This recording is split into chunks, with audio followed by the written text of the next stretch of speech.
Today I want to talk about self-concept, what it is, how powerful it is in your life, some stories from my own life to share how powerful it is with you, and how we change it, and why it's important to change it.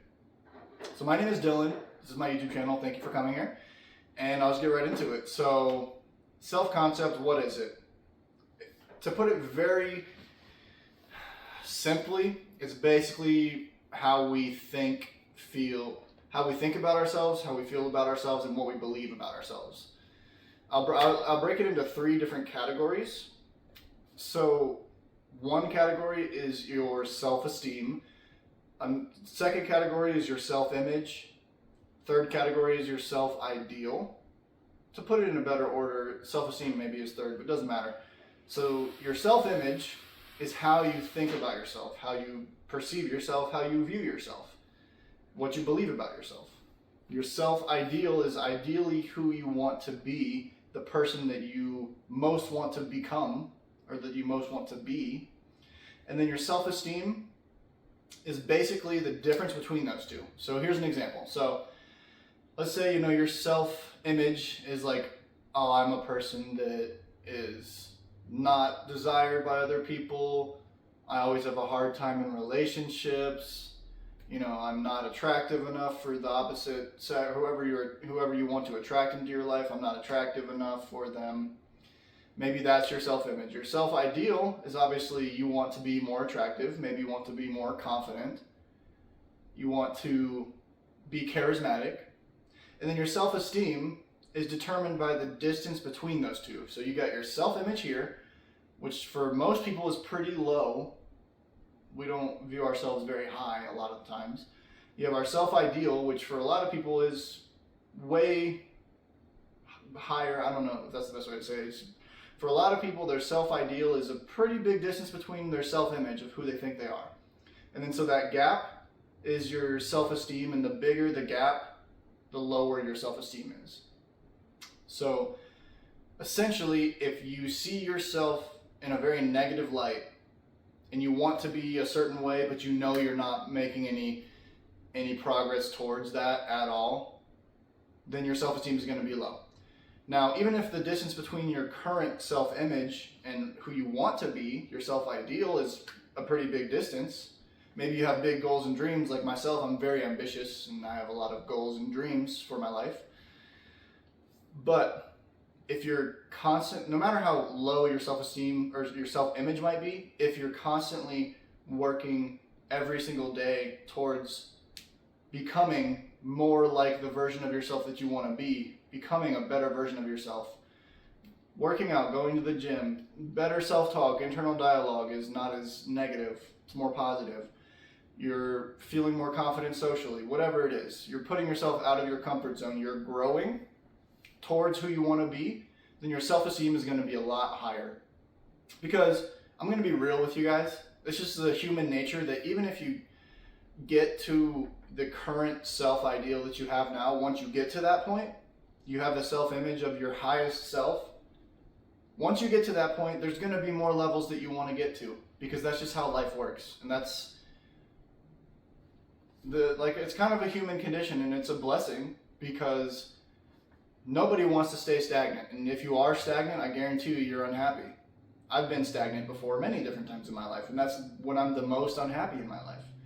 Constantly working towards being a better version of yourself, growing, even if it's just like 0.25%, just a tiny little bit every day, is one of the only ways, in my opinion, to guarantee long-term fulfillment and happiness in our life.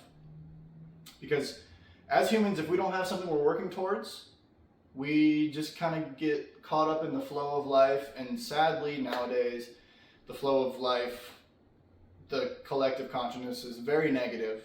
And so then we get caught up in that. Anyways, that is basically your self-concept in a nutshell. There's a lot, I could go into a lot more detail about different things, but I want this video to be a little bit shorter. And so why do we want to change our self-concept? Well, I don't really have to explain this to you, so I'll keep it very short. But if you view yourself in a negative light, obviously everybody wants to view themselves in a positive light. Everybody wants to love themselves, respect themselves, and see themselves as at least as becoming the best version of themselves, like I just explained. And so that's why you want to change your self-concept. But another reason, almost more important, is because your self-concept determines just about everything that happens to you in your life. Now, we can't control what people do to us. We can't control outside circumstances. Only things that we can control is our actions, our beliefs, our thoughts, our emotions, and our perspectives. So, how does the self-concept tie into that? Obviously we can't control Timmy, he told me how horrible I look or whatever. That's okay. We can't control stuff like that. But a person with a low self-concept, if somebody criticizes them, they're going to be like, oh yeah, you know what? Like, he's right. That's very true. Because that's how I believe, think, and feel about myself. Or that's what I believe and how I think and feel about myself. And this guy, outside of this other person, just confirmed it for me, and it brought my energy down, made me feel just lower vibration, lower perspective about myself, because it's what I already believe. And then it's a cycle that can reinforce itself.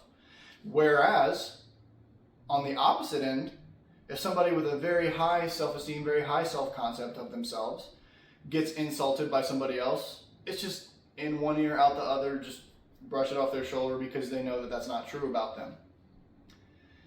And while this could seem insignificant, I hope that you're understanding what I'm saying, but our self-concept basically influences and determines our perspective and our perception of everything that happens to us in life. We all know that person that, maybe they have certain bad things happen to them and they're like, oh, of course, it's just my luck. And then we all know probably some other people that amazing things happen to them and they're like, you know what, I'm such a lucky person. Like, wow, good things always happen to me. Those are two different self-concepts. One person says bad things always happen to me, so guess what? That's all that they experience. There's a lot of science involved in this. Very briefly, I'll explain. So there's a part of our brain called the reticular activating system. It essentially looks for information in our environment from people, places, circumstances, things, to confirm the beliefs that we already have, to confirm the things that we already focus on in our minds. And so if we're focused on in our minds about how horrible our life is, how everything bad always happens to me, then our reticular activating system, the part of our brain, is just going to only find that and search for that in the environment. There's a quote from the Bible that says, knock and it shall be opened unto you, seek and ye shall find, ask and it will be given to you. So seek and ye shall find. That is a psychological truth. Whatever we look for, and most of the time it happens unconsciously, is what we find. And so how this ties back into our self-concept, again, if we have the idea, the belief, the self-concept of everything goes wrong in my life, nothing good ever happens to me, we constantly, it's a self-reaffirming cycle that we look for things outside in our environment to reaffirm that belief. It makes the belief stronger. Therefore, we only continue to experience more and more of that. Our idea of ourselves, obviously, when we think bad things always happen to us, we don't think very highly of ourselves. We're like, why me? Victim mentality. Versus the person who believes that everything in the world is happening for them, because bad things happen to everybody. That's the thing. It's not about what happens to you in your life. It's about what happens in here. It's about how you perceive it, how you respond to it. Your ability to respond, your responsibility that you have over your own life. And so, for the person who thinks everything is happening in their favor, maybe something bad happens to them, but their self-concept is that good things happen to me and I can always see the good in everything, and this is somehow happening for me. They're going to see the same problem as the other person. They're going to be like, okay, what can I learn from this? What is this trying to teach me? How can I be more present or express more gratitude or whatever it's trying to teach me? Or what can I learn about myself? Whereas the other person is just, oh, poor me. This always happens. life sucks. I mean, you can see the difference. Who do you think is going to be more happy and successful and fulfilled in their life, and who do you think is just going to stay stuck in where they are and probably continue to spiral downwards? That's why our self-concept is so important. I'll share with you briefly a story about how I've started to change my self-concept. It's something I've really been focusing on over the last year, which is why I'm talking about it in this way so passionately. I have seen the change in my life. So about a year and a half ago, a little over a year and a half ago, I got out of a long-term relationship that I was in. I was in the relationship for about 2.5 years, got out of it, dealt with all that guilt and stuff. Not guilt, sorry, grief. And then I started to get back into the dating scene a little bit. And I noticed some old, like from my high school, college times, from my younger years, beliefs and thoughts about myself, like, oh, don't go talk to that woman. Like, you're not good enough for her. There's no way she's going to be interested in you. Oh, you're not confident. Like, dating is so hard. It's hard for you to, meet women and they're not interested in you. All that kind of bullshit that I picked up over the years from outside influences, from my own experiences, etc. I was noticing it. I was like, okay, if I want to have a good relationship again, I have to change this, I hope that's a wake-up call for some of you guys. If you want to have a good relationship, you have to change these beliefs in your mind, the ways you perceive yourself, because of everything that I explained already. How much our self-concept influences and controls our life. And so, in my experience with what I just shared with you, I was like, okay, I have to change these things about myself. I can't let these beliefs continue on, or else I'm not going to experience the relationship and the fulfillment in a relationship that I want. And I probably wouldn't get a person that I would actually want. This is why, quick side tangent, this is why a lot of people stay in relationships that are not good for them, because they don't believe that they're worthy of something better. Self-concept, their belief about themselves, keeps them stuck in the relationship that they shouldn't be in. Or maybe they don't even want to be in, but they don't believe that they're worthy of anything better. And so you have to change the self-concept first, and then you'll be like, shit, why am I in this relationship? I need to leave. I deserve something better. And so for myself, I started talking to myself positively. Honestly, that's probably the best way to change your self-concept, is your internal dialogue. How are you talking about yourself? I already shared with you some different thoughts, beliefs that came up for me around dating and women. And so I started saying, no, like, I am the prize. Like, I'm very valuable. I have a lot to offer, and I'm a wonderful man. I'm amazing. I'm charismatic. Because I used to be a little bit socially anxious, not very confident. So I told myself, like, I'm confident. I'm charismatic. Like, I carry myself with confidence. I am confident. I am worthy. I am the prize. I deserve a beautiful, healthy relationship. That's just a small example of things I would say to myself every single day. Just building myself up, building up my self-concept to get rid of the beliefs, pruning off the old dead shit that I no longer want to grow in my life, so that ripping out those weeds by the roots, so that the seeds that I planted of confidence and charisma and positive self-belief and self-love and understanding and knowing my value, my worth as a human in a relationship with another human, so that those seeds could grow. So we have to rip out this bullshit by the roots while we plant other seeds, so that the other seeds can flourish and grow. The garden is a very good analogy for this. If you try to go plant seeds, maybe, cucumber, tomato, in an area where it's just overtaken by a bunch of weeds, good luck. Those cucumbers, tomatoes, maybe they'll sprout and they're just gonna die. You have to get rid of the weeds first. You have to tend to the soil, and then you have to make sure that as these cucumbers and tomatoes, as these seeds that you want to grow are growing, that no other plants overtake them.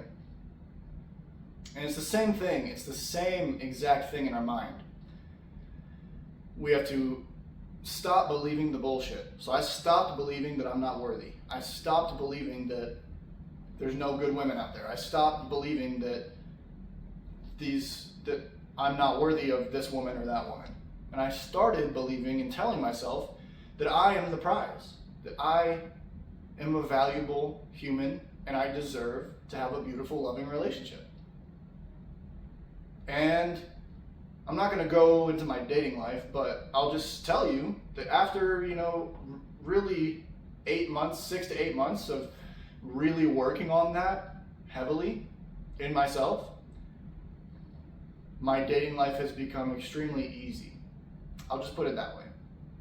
I have met so many different women who have expressed interest in me in ways that I didn't really ever experience in the past. And what I mean by that is, like, some of these women have chased me in a sense. And I'm not trying to brag, I'm just telling you this is how life works. That how you think and feel and believe about yourself is what you will experience in this world.